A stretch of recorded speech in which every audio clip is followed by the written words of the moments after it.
Muito bem, bom dia. Estamos aqui hoje para dar continuidade à aula sobre Zygmunt Bauman, alguns apontamentos sobre a teoria desse autor, e como ficaram vários conceitos, vários elementos que são interessantes e que são importantes da obra, do pensamento desse sociólogo contemporâneo. Então, hoje a gente continua partindo, ou melhor dizendo, retomando um pouquinho da ideia dele sobre a sociedade de consumo. Então, o Bauman ele observa que o século XX, nós já tínhamos conversado sobre isso, sofre uma passagem da sociedade de produção para a sociedade de consumo. Isso para ele não significa que não exista mais uma produção, mas que o sentido do ato de consumir ganha um outro patamar, uma outra dimensão. E essa nova dimensão, esse outro patamar que o consumo passa a ter na nossa vida, nos transforma enquanto indivíduos. E ao nos transformar enquanto indivíduos, também transforma as nossas relações sociais, a forma como coletivamente agimos, pensamos e sentimos. Então, com isso, segundo esse autor, a gente passa por um processo de fragmentação da vida humana. A percepção do coletivo vai dando lugar nesse processo a um sentido, ao individualismo cada vez mais acentuado. E aí o Bauman, nesse sentido, é um autor importante, porque ele nos dá elemento, ele nos dá subsídio para a gente poder entender uma contradição que é cada vez mais intensa na sociedade que a gente vive, que é a contradição entre termos uma produção coletivizada dos bens materiais, então tudo o que a gente precisa para viver é produzido coletivamente, há uma interação cada vez maior entre os indivíduos nesse sentido, e havíamos comentado que tudo que temos aqui ao nosso redor, o que estamos utilizando, só o temos por conta do trabalho que é coletivo. Então, se eu dependesse apenas de mim para ter todas as ferramentas, os utensílios, o alimento, a revestimenta, a casa, eu não conseguiria tê-los sozinha. Então, a gente tem aí essa contradição entre um modo de produção da vida que é coletivo, dos bens materiais, principalmente, em contraponto a um conjunto de relações sociais caracterizada, alguns autores iriam dizer idealizadas, né? Nesse senso de individualidade, de particularidade cada vez mais acentuado. Então, num livro que ele escreve chamado Vida para o Consumo, ele vai concentrar a sua análise da sociedade contemporânea como uma sociedade construída essencialmente por consumidores. Ou seja, a principal característica da sociedade atual é essa característica de uma vida voltada para o consumo. Então, quando as pessoas são questionadas por que trabalha, por que estuda, por que fazem isso ou aquilo, o direcionamento das respostas sempre estão ligadas a essa ideia de consumismo. Direcionamos tudo o que fazemos para que possamos ter acesso a mais consumo. Ele afirma, então, que a sociedade transforma gradualmente esses consumidores em mercadorias. Então, ao mesmo tempo em que nós buscamos a satisfação do nosso ser e estar no mundo através do consumo, nós vamos nos vendendo também nesse processo. Bom, isso Marx já dizia lá nos seus escritos: vendemos a nossa capacidade de fazer algo, vendemos com isso nosso tempo de vida. Em última instância, nos vendemos, porque eu não consigo separar o meu tempo de mim, né? Então, nos vendemos nessa sociedade. E, portanto, Bauman complementa, né, e aponta esse fato social, né, nos transformamos em mercadoria. Isso porque, além da satisfação de necessidades, o ato de consumir passa a ter um peso importante na construção das personalidades.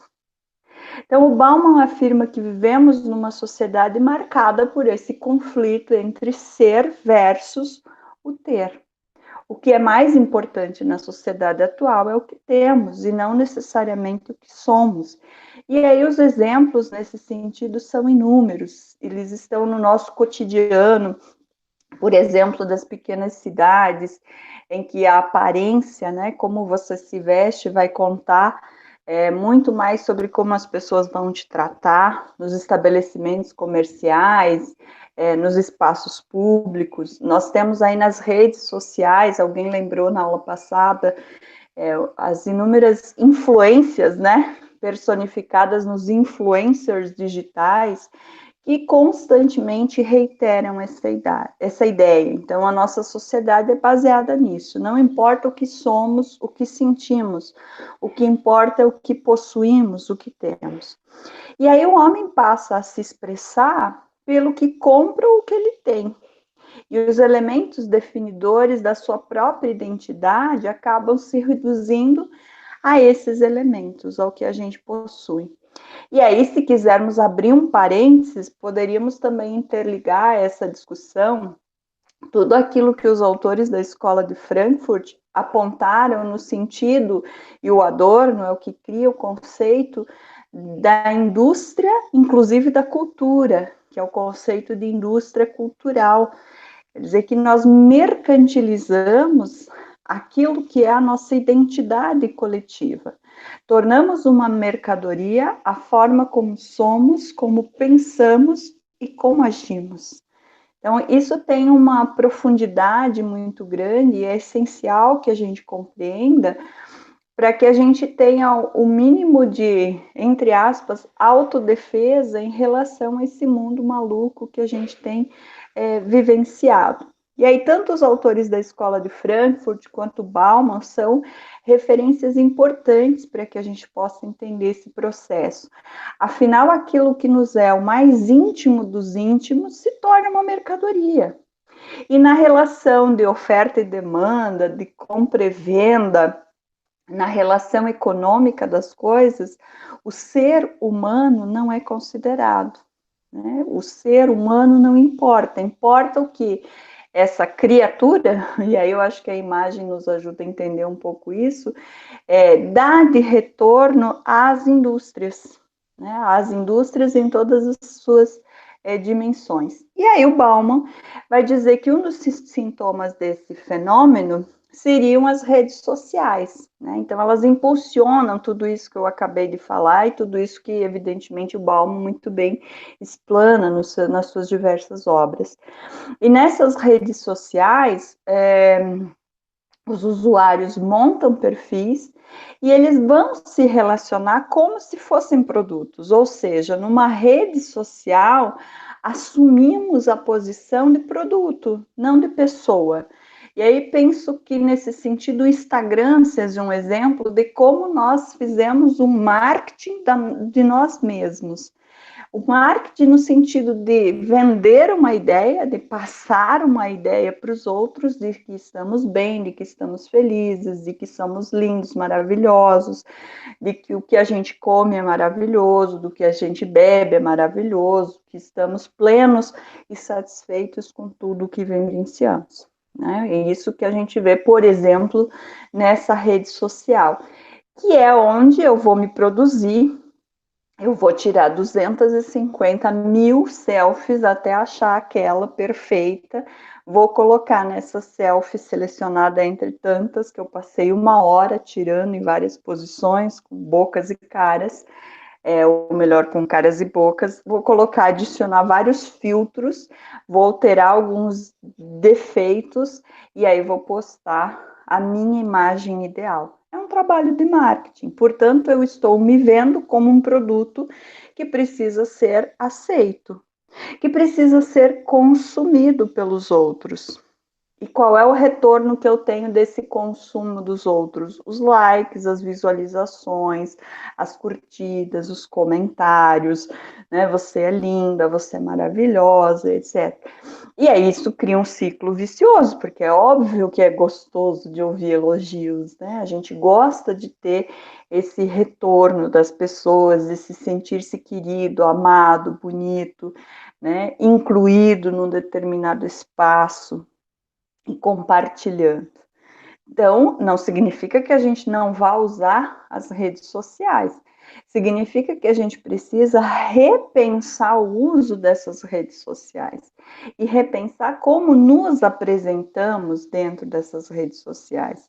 Se estamos nos apresentando nelas como um objeto, simplesmente, como um produto, né? Ou se estamos nos apresentando nelas e utilizando essas redes como um elemento de sociabilidade, de troca, de conhecimento, de conversa, de discussão, de debate, de embate, de tudo aquele que, no dizer do Durkheim, seria saudável para a nossa vida. E aí, seguindo aqui no pensamento do Bauman, a gente tem outro exemplo, que é relacionado ao consumo de luxo, né? E aí a gente tem aí as marcas, as grifes, que vão se tornando um símbolo do que nós somos. Então, aquilo que eu uso, aquilo que eu estampo, né, na minha roupa, na minha bolsa, no meu sapato, no meu boné, vai dizendo aquilo que eu sou. E aí, mais uma vez, eu não conheço muito esse espaço, mas os influencers digitais ganham um espaço e acabam enriquecendo muito porque eles se utilizam dessa dimensão da vida, né, para ir conquistando seguidores e comunidades e tudo aquilo que vai para eles gerar, ao fim e ao cabo, muito lucro. Então, a compra desses artigos de luxo, dessas coisas de marca, né, vai dar aos indivíduos um determinado status social. E aí, com isso, o desejo de um reconhecimento perante os outros. Eu observo, por exemplo, as redes sociais, e quando as pessoas ostentam nessas redes sociais, como um significado de extrema carência dessas pessoas. Eu olho para muitas postagens e fico pensando na infelicidade que tem por trás dela. Porque eu ter que postar todo dia o café que eu filtro pela manhã, em diferentes ângulos, em diferentes artefatos, um dia no coador de pano, um dia na cafeteira, significa que eu sou uma pessoa vazia. E que muitas vezes eu nem sequer saboreio aquele café. Ou então, se eu tenho essa necessidade de postar aquilo que eu bebo num lugar que eu vou para me divertir, significa, para mim, Lia, tá? Que eu não estou me divertindo, que eu estou tentando aparentar algo. Né? Então, eu costumo olhar para muitas das publicações e não ver esse status social que é dado pelo valor econômico que as coisas possuem. Eu olho para essas publicações como um pedido de atenção das pessoas, né, de socorro. E aí, de repente, dentro da psicologia, a gente tem aprofundamentos, explicações, enfim, de todo esse fenômeno. O fato é que o Bauman quer nos chamar a atenção para nos atentarmos, né, de que esses elementos, eles são utilizados como o impulso de uma determinada organização social, que é mercadologizada, em essência, que é baseada na busca do lucro. E aí os indivíduos vão se tornando isso que a imagem está colocando aqui na tela, né? Zumbis, pessoas que não vivem. Provavelmente, se a gente fosse conseguir ver a tela do celular que está posta aqui na imagem, a gente veria uma imagem muito bonita, muito linda. Então, essa dimensão que, na minha opinião, o Bauman é fantástico por nos chamar a atenção. E aí o consumo, ele vai gerando aspectos, diferentes aspectos, diferentes dimensões para entender a vida social. Então, tem essa dimensão do que ele faz com os indivíduos, tornando, né, zumbis de uma rede, e também ele tem um outro sentido, porque o consumo na sociedade que a gente vive, ele significa descartar. Então, nós temos acesso a tudo o que queremos e, ao mesmo tempo, as coisas se tornam rapidamente obsoletas. Então, a gente tem aí uma descartabilidade das coisas que se dá pelo tempo e outra por não estar mais na moda, por exemplo. Então, o problema não é consumir. a gente precisa consumir coisas, né? Precisamos satisfazer as nossas necessidades, e essas necessidades vão desde a alimentação, a saúde, a proteção, a roupa, a vestimenta, mas são também as necessidades culturais, as necessidades de satisfação do ser em várias dimensões. Então, o problema não é o consumo. O problema é o desejo insaciável de continuar consumindo, dessa coisa que nunca satisfaz o indivíduo, de uma necessidade que parece ser a tela de rolagem das redes sociais, não acaba nunca, né? Uma rolagem infinita. Então, o Bauman, ele é um autor muito consciente, né, na sua análise, ao dizer, bom, não vamos voltar à roda da história. Ninguém quer voltar ao tempo das cavernas, né, para manter o meio ambiente protegido. Não é essa a questão. É você utilizar uma racionalidade para esse processo de consumo.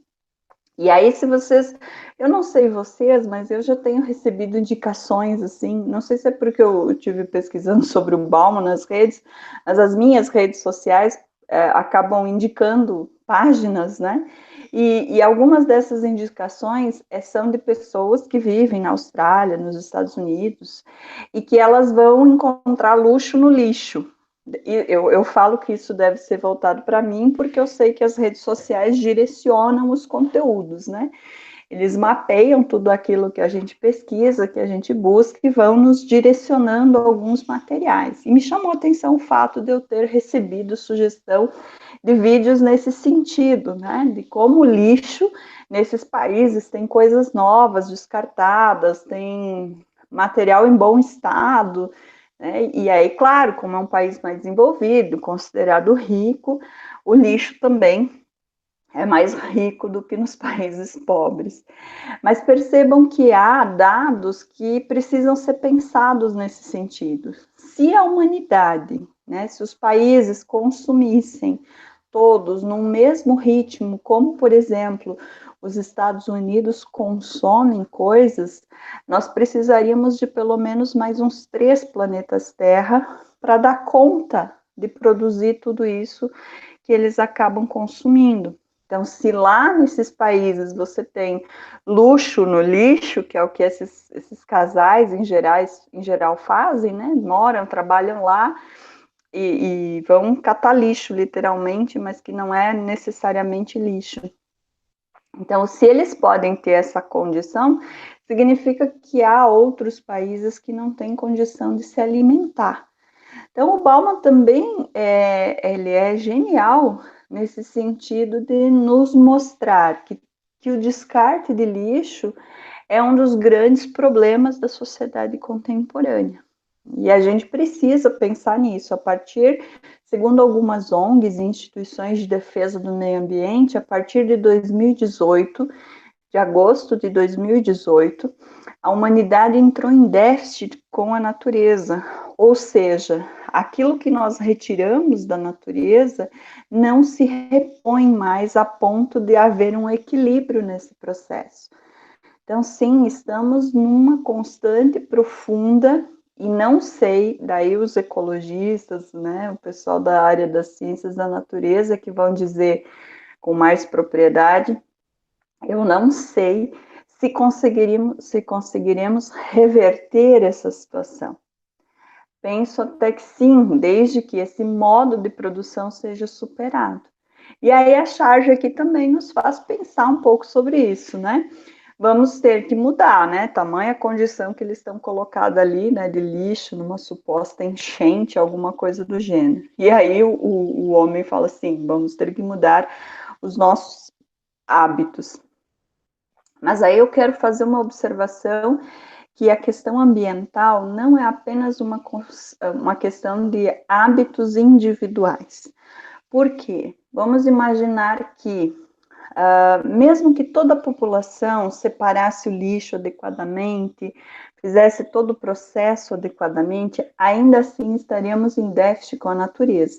Sim, o consumo é uma parte do processo, mas a produção também conta muito nesse processo, né? Porque as indústrias têm um objetivo, que é produzir e vender. gerando assim lucro, mais-valia, exploração. E nessa ânsia, nessa roda viva, não se consideram as questões ambientais. Por mais que a gente tenha tido grandes avanços nas legislações, compromissos, tratados internacionais que comprometem, né, os países, as empresas a uma produção limpa, que leve em conta, né, toda essa problemática ambiental, ainda estamos muito aquém de produzir com uma racionalidade. E o que eu entendo como uma produção racional? Produzir de acordo com aquilo que é necessário.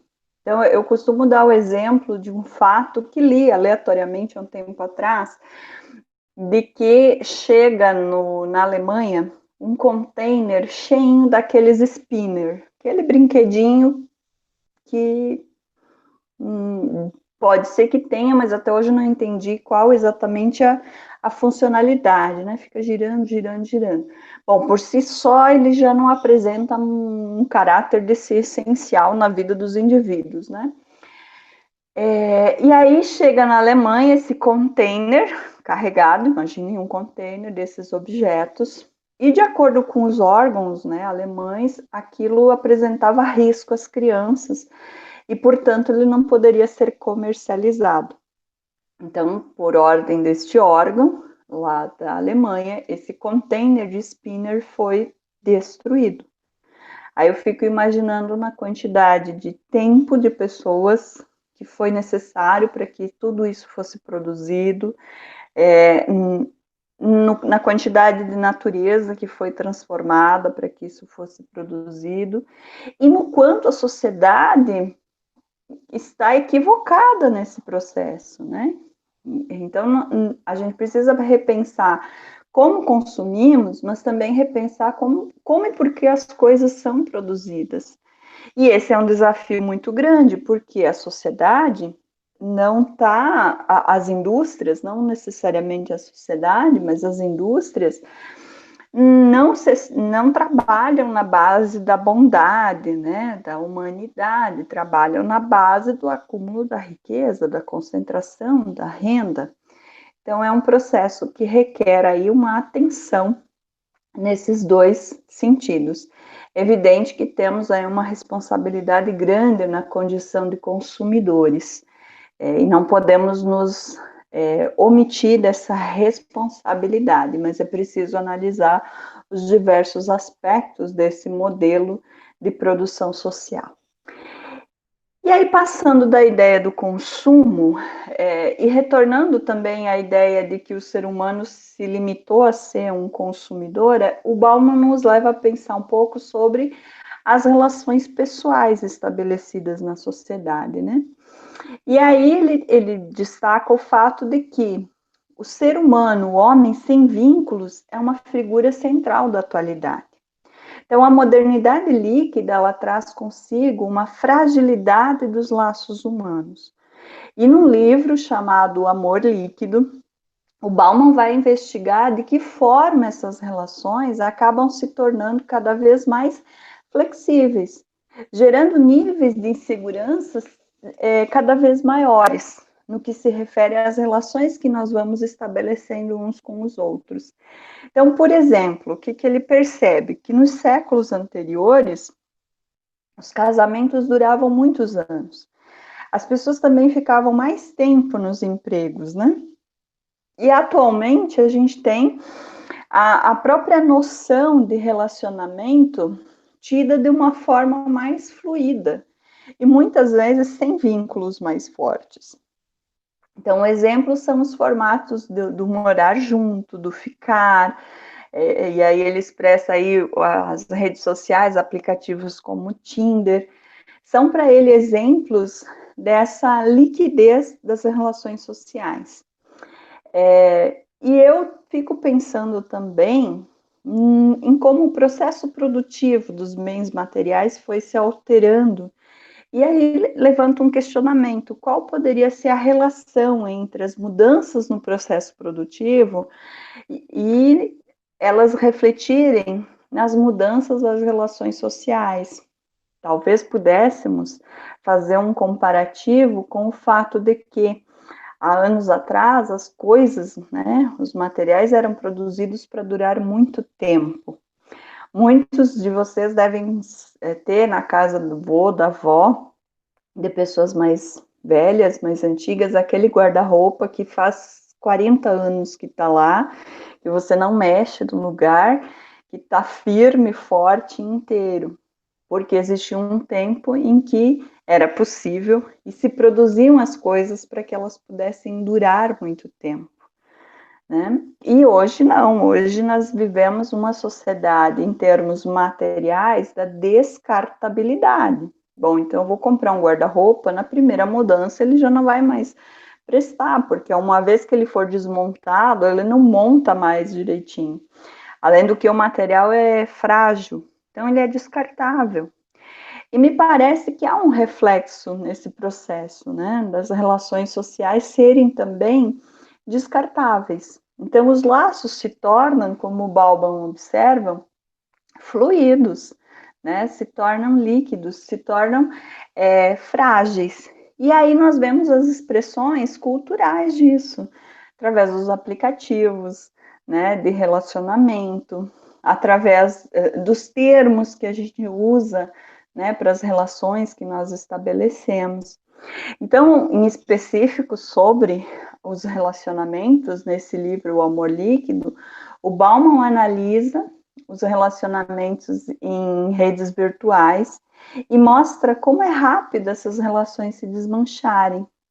Em muitos casos, basta um clique, né? Então, a relação que é mediada pelo aparelho tecnológico, por uma tela, ela acaba trazendo essa facilidade. Não gostei, não quero, não vou mais conversar, bloqueia, desliga, desconecta, apaga da rede.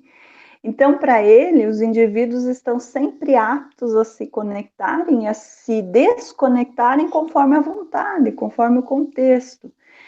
E isso vai estimulando, na opinião dele, a dificuldade de manter laços a longo prazo.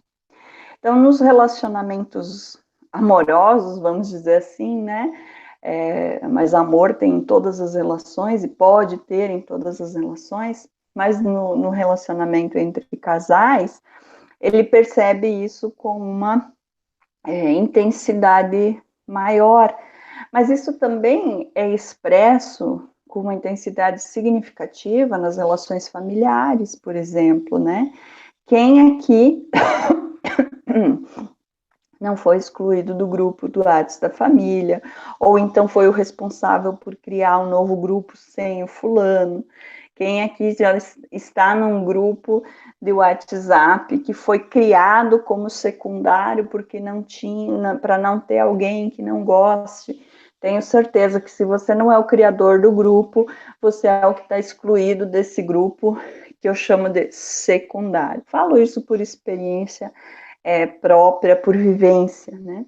E o que eu acho muito engraçado no que se refere às relações mais de âmbito familiar é que você tem esse processo de exclusão e de bloqueio nas redes sociais, mas se mantém uma vida na realidade, né? Então, quando a relação é real, é mais difícil de haver esse bloqueio. Você não pode simplesmente ignorar as pessoas, fingir que elas não estão aí, porque você está vendo, está vivenciando coisas com ela. Quando essa relação é mediada, né, pela virtualidade, por exemplo, das redes sociais, isso é fácil, porque o bloqueio não vejo mais, é como se ela não existisse nesse espaço, né? E aí isso vai fazendo uma forma de gravação na nossa mente de um processo de desconexão, né, de facilidade em você se desligar das pessoas. E aí o Bauman enfatiza, claro, as relações entre casais, porque essas relações são entre pessoas diferentes, né, entre pessoas que não se conheciam e que passam a ter um convívio. Então ele dá um destaque aí à liquidez do amor e na forma como essas relações são virtualizadas. E aí eu fiz um exercício para pensar sobre isso e coloquei num site de busca a palavra bloqueado, né? Poderia aparecer inúmeras coisas. Em geral, no passado, quando você colocava a palavra bloqueado num site de busca, ou quando você for buscar pelo dicionário impresso, vai ter lá o significado do que isso significa. E aí, ao colocar a palavra bloqueado nesse site de busca, me deparei com esses indicativos, ó, as maneiras de você descobrir, de como bloquear, de como fazer sem que alguém perceba, de saber se você foi bloqueado, sinais para descobrir. Então, vejo que há aí toda uma dinâmica em torno desse processo de virtualização das relações sociais, né? E que, em última instância, geram aí uma série de conflitos, mas são conflitos que se amortizam no processo, né? Porque vai você descobre que foi bloqueado, você fica com raiva, mas de alguma maneira há um anestesiamento desse conflito, porque aí você segue a vida e vai ter outro contato, o Tinder vai encaminhar outras solicitações, outros perfis. Eu acho que ele funciona assim, porque eu nunca acessei esse aplicativo. Talvez faça para conhecê-lo. É, Você tem aí o Facebook com outras sugestões de amizade, o Instagram também, e a vida segue rolando como a barra das redes sociais. Não é por nada que a rolagem infinita é uma das ferramentas que foram criadas e contribuíram para o sucesso dessas redes sociais.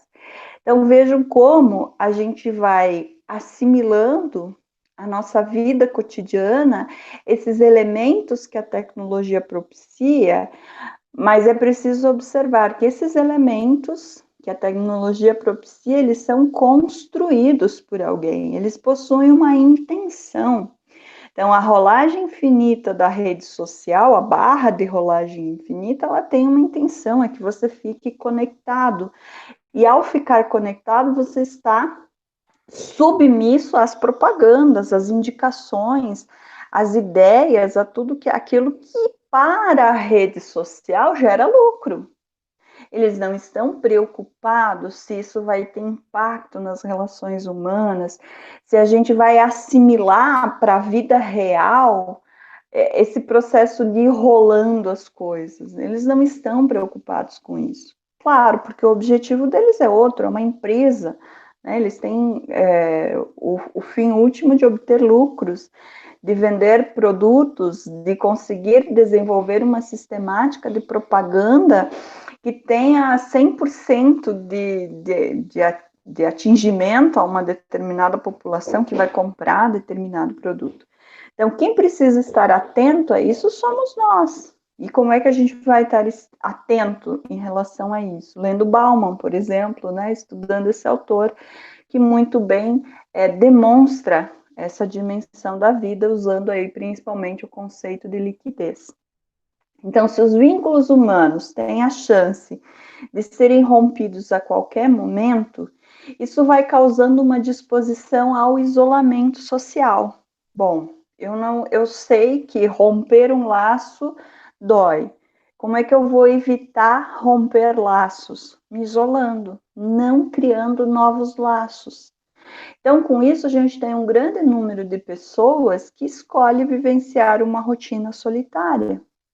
Isso também enfraquece a solidariedade, aqui observando que o termo solidariedade vem lá do Durkheim, não é solidariedade no sentido só da beneficência, né, mas a solidariedade no sentido das relações estabelecidas, e vai estimulando nas pessoas uma insensibilidade em relação ao sofrimento do outro. Então, criamos uma barreira, né, uma casca em torno da gente que procura não permitir que o sofrimento chegue até nós e que nos torna cegos diante daquilo que está acontecendo na sociedade. Então, o Bauman, né, na sua formação filosófica, faz um alerta. Então, além das relações amorosas, a nossa capacidade de tratar um estranho com humanidade, ela vai sendo prejudicada. A gente passa a desconfiar de tudo e de todos. E aí o exemplo que o autor traz é o exame que ele faz sobre a crise atual, em termos de política imigratória, de vários países da União Europeia, e a forma como a sociedade tende a acreditar os seus medos, sempre crescentes, naquele que é estrangeiro e refugiado. Essa ideia o Bauman busca também de uma outra área do conhecimento, que é a irmã gêmea da sociologia, que é a antropologia. É muito comum, quando você analisa as comunidades, e quando essas comunidades apresentam determinados problemas, as pessoas dizerem, isso é porque chegou gente de fora, né? Isso é aquelas pessoas que são de outro lugar, né? Agora, nesse período de pandemia também, você ouviu algo nesse sentido. Não, se fosse só a gente aqui, estava bom, o problema é que vem pessoas de fora. Então, o Bauman percebe que esse é um reflexo de uma sociedade que vai perdendo a sensibilidade em relação ao outro e associa já uma ideia presente, né, que tem também esse senso de produção, de que o problema é causado pelo estranho, pelo que vem de fora. Então, vejam como é importante a gente repensar, né, toda essa dinâmica de sociedade que vai se desenhando em torno dessas alterações do processo produtivo propriamente dito. E aí o Bauman segue nessa linha de problematizar essas relações, digamos, macrosociais, e ele denomina, né, conceitua turistas e vagabundos. E isso chama atenção, né, pelo tom das palavras. Então, esse conceito de turista, ele é constituído, segundo Bauman, né, em um mundo globalizado. E o que a gente tem nesse contexto de globalização da atualidade? As distâncias acabam se tornando menores, você passa a ter fluxos intensos de viagens, por exemplo, e para muitos a mobilidade é o que faz valer a pena viver. Então a gente eu tenho percebido, por exemplo, nos últimos anos, e talvez mais com as pessoas da minha geração, essa ânsia, né, por viajar, por conhecer o mundo, que não existia nas gerações anteriores, porque não havia nem a possibilidade de viagem, né? O acesso aos aeroportos, as passagens de avião, isso tudo era algo muito distante, né? Então, à medida que vai se desenvolvendo esses elementos tecnológicos que propiciam essa mobilidade, você percebe aí essa propiciação de mobilidade como um elemento que se torna um sinônimo de vida, né? Bom, para viver eu preciso conhecer muito, eu preciso viajar, e aí o que eu coleciono, né, de lembranças de viagens, de fotos, o que eu publico no Instagram, no Face, são aquilo que mostram o quanto eu vivo. Mas será que viver é isso, né? Nada contra que seja, mas eu acho que vale o questionamento sobre, né? Mas quer estar em todos os lugares da Terra, diz o Bauman, né? Fruir suas sensações sem que haja qualquer espécie de compromisso local no momento do seu trânsito por aquele território. Então, você passa por muitos lugares, né, vivencia muitas experiências e não precisa ter responsabilidade com aqueles espaços. Então, você se torna um turista. E talvez para as pessoas que vão morar em outros países, essa sensação de ser turista, ela permanece mesmo quando há o retorno para o território de origem, né? Porque você passa a estranhar aquilo que era natural. Então, acho que o Bauman tem aí a sua razão de perceber e de constituir esse conceito aí de turista. E aí o Bauman evoca a imagem do ser humano hoje como a de um turista, como eu falei, um sujeito hedonista. E aí eu coloquei no cantinho aqui da tela o que significa hedonismo, de acordo com a busca rápida pela internet.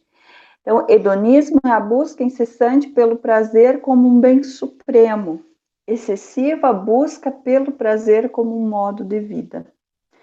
Então, o sujeito se transforma nesse ser cujo objetivo é o prazer, e o prazer é dado neste modelo de sociedade pelo consumo. Então, se eu posso consumir viagens, se eu posso consumir bens, nessas viagens, por exemplo, vou satisfazendo um conjunto de prazeres que são colocados. E aí esse indivíduo quer experimentar o mundo, mas não quer deixar marcas ou compromissos, né? Daí também a sustentação do conceito de liquidez. Você não deixa uma marca, porque o líquido vai indo, né, conforme o contexto onde ele está inserido. E aí o Bauman também fala da figura dos vagabundos, que estão expostos a estes estímulos, mas não possuem condições financeiras para viajar, como os jovens da classe média baixa ou da periferia. Então vejam que aqui é preciso, né, antes de concordar ou criticar com Bauman, ler os seus estudos, aprofundar essa ideia, porque aí vejam que o termo vagabundo carrega um peso histórico, né? Quando eu li a primeira vez me soou muito estranho, mas depois fui compreendendo qual é o chamado de atenção que o Bauman quer fazer. E aí ele diz, olha, esses vagabundos são aqueles que não têm as condições para serem turistas. E eles dão valor a essas viagens simplesmente pelo acontecimento. Então, o que a gente vê é muita gente viajando para tirar foto, convenhamos, que é para tirar foto, para poder postar, e que depois não traz um retorno disso, né? E aí o Bauman diz que os vagabundos também fogem da fixidez local, mas não possuem acesso ao consumo. Então, para eles, ser local no mundo globalizado seria um sinal de privação. E aí isso vai gerar uma série de consequências, tanto na dimensão social, das relações estabelecidas, quanto na dimensão psicológica, de como cada indivíduo lida com isso. E para ver como essa ideia da viagem tem um significado importante para o contexto atual, quem não consegue viajar para a Europa, vai ali para o interior de não sei aonde, o que é maravilhoso, nós temos paisagens incríveis, né? E acabam tentando reproduzir a sensação de terem viajado, né, para um outro país. Então você veja que se cria um fetiche em relação a isso, né? Que o Bauman chama, evidentemente, dessa liquidez, dessa coisa que é feita pela aparência, que não se mantém concretamente, nem na memória das pessoas, né, nem na constituição daquilo que elas são. Porque se eu vou para um lugar meramente para tirar fotos e fazer filmagens, isso não fica na minha vivência, né, na minha memória, é algo extremamente passageiro. Tanto é que quando a coisa tá legal, quando a coisa é bacana, quando você está num espaço, num contexto, num momento em que você se sente cheio daquele momento, às vezes você esquece de tirar foto, né? Esquece de filmar, porque você está vivendo esse momento. Tenho a impressão que o Bauman quer nos chamar a atenção para esse aspecto, para essa dimensão. E aí um outro elemento que ele apresenta nesse sentido é o tempo de agora. Então, uma das ideias do Bauman é a perda da temporalidade, porque o tempo não é percebido como algo contínuo, ele se relaciona com a cultura do agora. Então, acho que a ideia da fotografia, me perdoem os estudiosos dessa arte, né? Mas a fotografia hoje, né, associada às redes sociais, ela acaba tendo muito essa dimensão do agora, do recorte desse momento, né? Ela intensifica essa ideia. Então, em outros momentos históricos, ela teve um outro sentido, um outro significado. Hoje, ela tem essa contribuição no sentido de reiterar o recorte do momento do agora. Ela é como se fosse a materialização dessa ideia do tempo de agora. Então, um dos efeitos sentido é a instantaneidade. Tudo tem que ser para agora, sem pensar no amanhã. E isso pode causar, segundo Baum, uma grande sensação de frustração. Porque quando as pessoas não conseguem o que querem na hora, o que ela deseja, você acaba tendo essa constante sensação de frustração do momento vivido. Agora, quando você planeja, né, quando você programa, quando você tem aquilo que eu acho fundamental e que a sociologia contribui muito para que a gente tenha, que é a perspectiva histórica das coisas, e nós temos uma dificuldade imensa de pensar numa perspectiva longa da história, justamente porque somos educados nessa caracterização da instantaneidade das coisas. Quando você planeja, quando você pensa numa outra dimensão, o processo se dá de outra forma. E as chances de frustração diminuem, porque você tem, né, um preparo para aquilo que vai acontecer. Mas o que se tem hoje é essa instantaneidade da vida. Queremos tudo para aqui, agora, nesse momento, né? E aí, só um comentário, assim, relacionando a ideia da fotografia.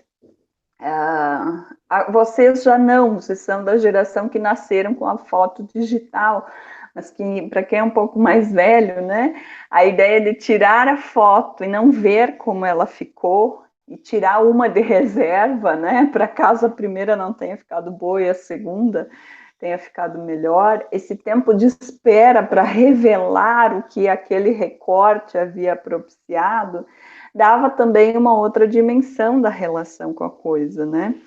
Então, quem passou esse período de transição da analógica, da foto analógica para a foto digital, vivenciou essa sensação de querer ver a foto, né, no momento, ver se ficou boa, e aí a ideia do selfie, que a gente tira 200 fotos para ver qual ficou a mais adequada.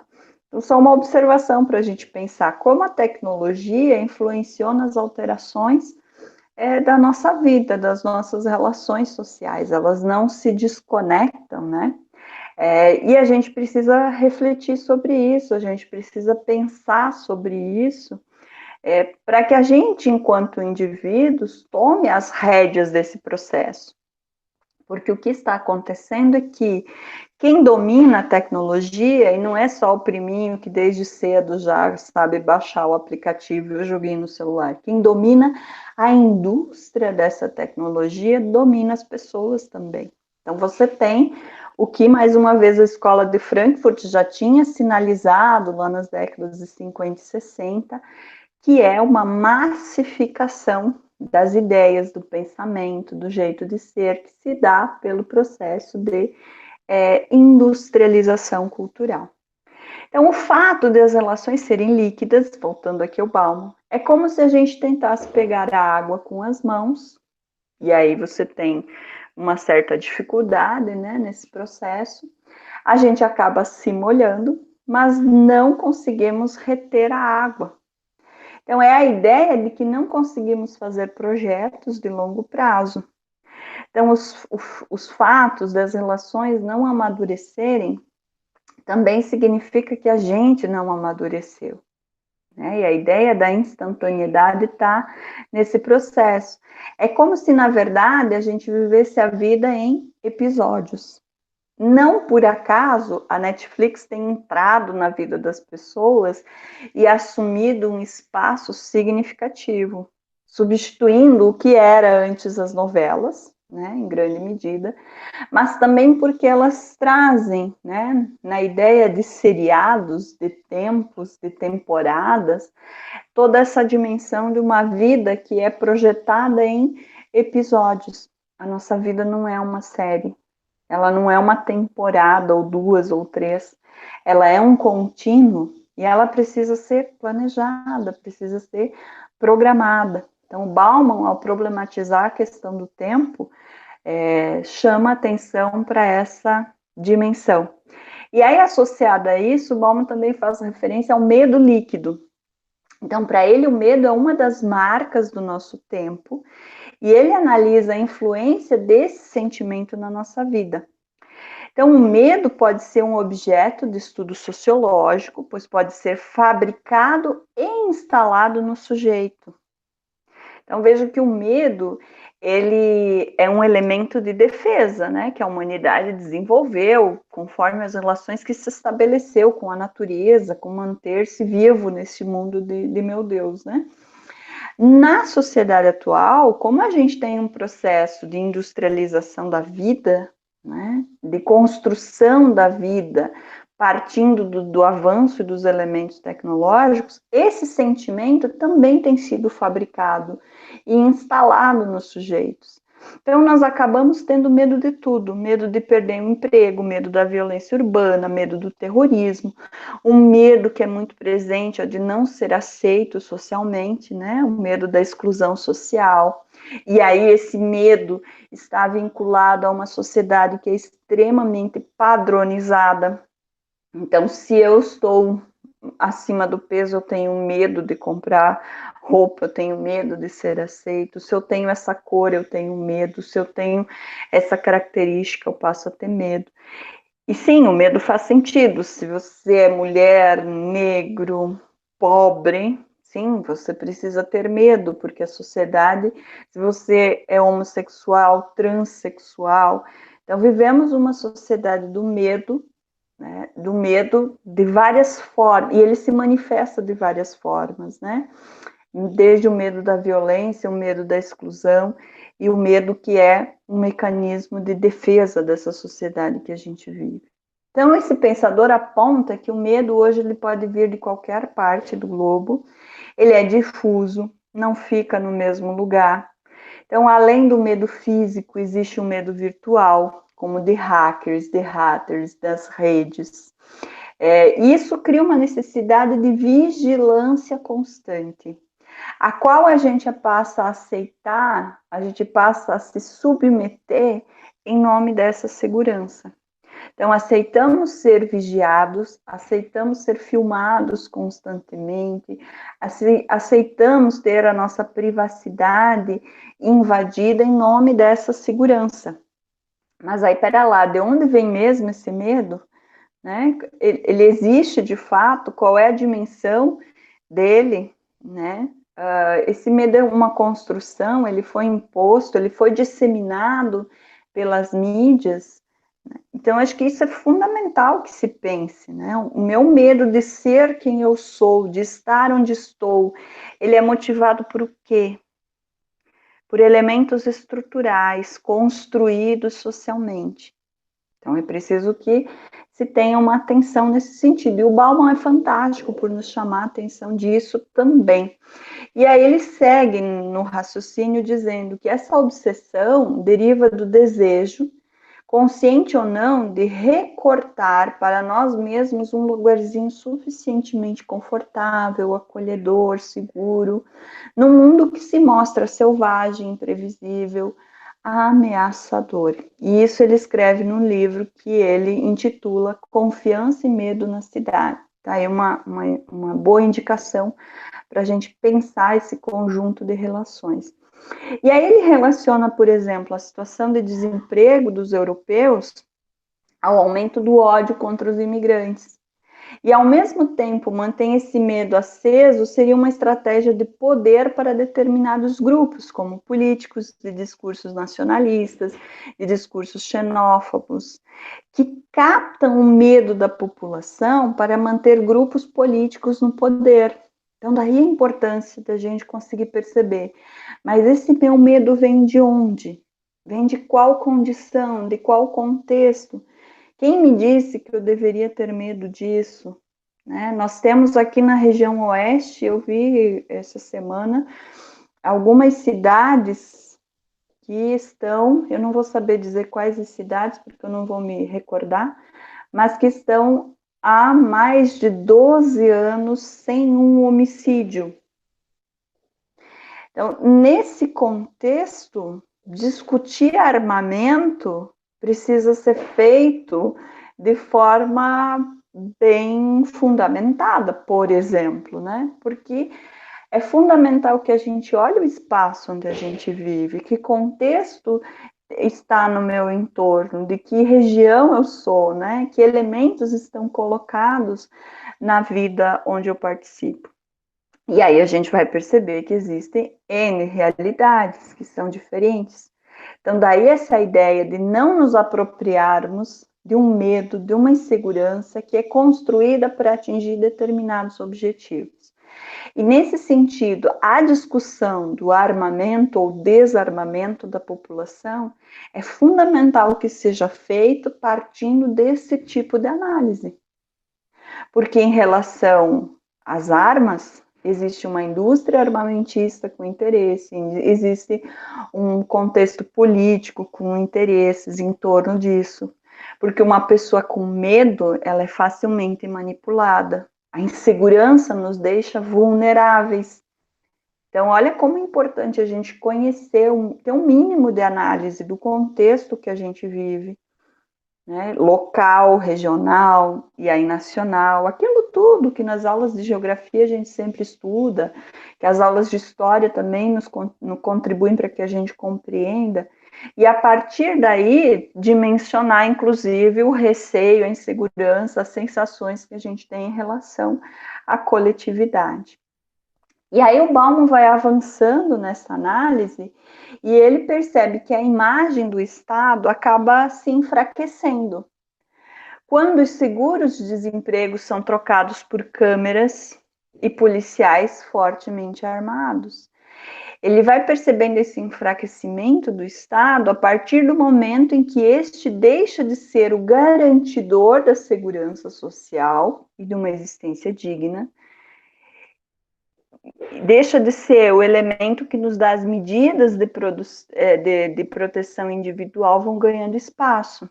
Então, à medida em que o Estado não nos transmite segurança, e aí as imagens refletem quem é o Estado, né? E é claro que o Estado, no sentido da segurança pública, ela é representada, né, pelos elementos de polícia, de exército, porque tem-se essa percepção da segurança ligada a esses setores da sociedade, né, que são ligados ao governo, ao Estado.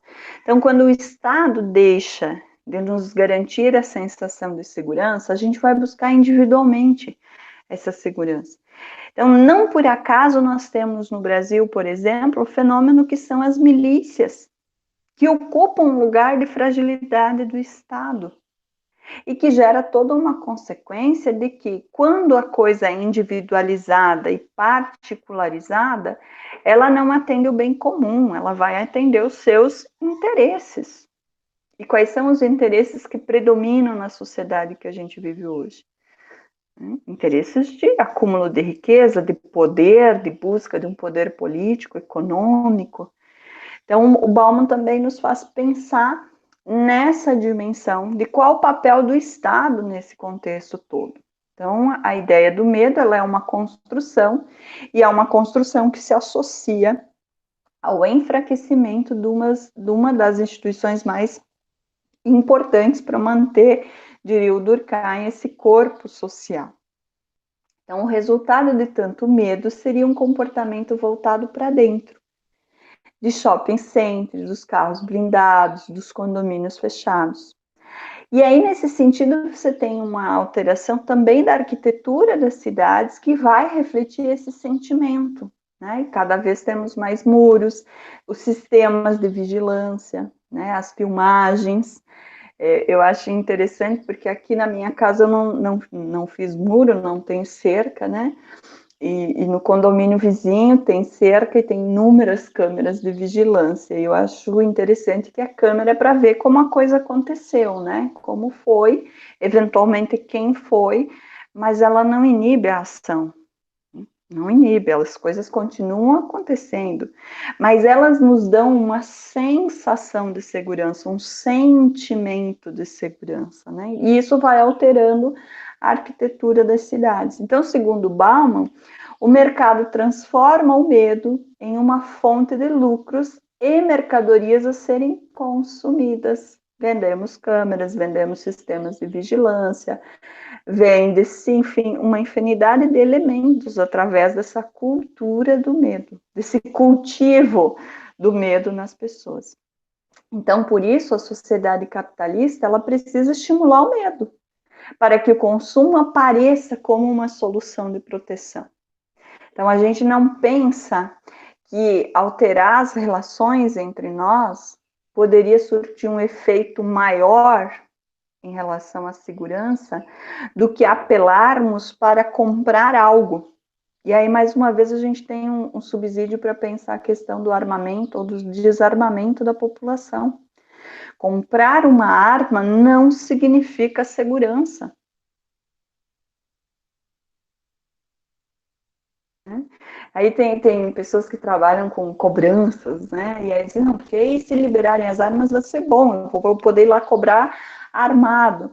E aí não para pensar que o cidadão que deve também estará armado. E aí, resolve? Não resolve. Gera mais medo. E aí tem-se nessa linha o argumento, não, mas as pessoas matam com uma tesoura, matam com uma faca, matam com... Sim, você pode matar com uma pedra, com um N ferramentas, é possível tirar a vida. No entanto, a arma é feita para tirar a vida. Então, ela tem um objetivo de consumo muito específico. Olha a importância da teorização do Bauman, né? De pensar que nós acabamos sendo aquilo que nós conseguimos consumir. E se eu consigo consumir uma arma, significa que eu passo a ser alguém que destrói o outro. Essa é a contramão do processo de sociabilidade. Estamos, não é nenhum retrocesso, é um senso difícil de denominar quando as pessoas defendem esse tipo de elemento. É o absoluto isolamento, é a absoluta falta e capacidade de pensar no outro. Ninguém vive sozinho. É impossível a gente viver sozinho. Cada vez mais dependemos uns dos outros. Se armar, construir muros, colocar câmeras, se defender, defender os seus, resolve em partes o problema.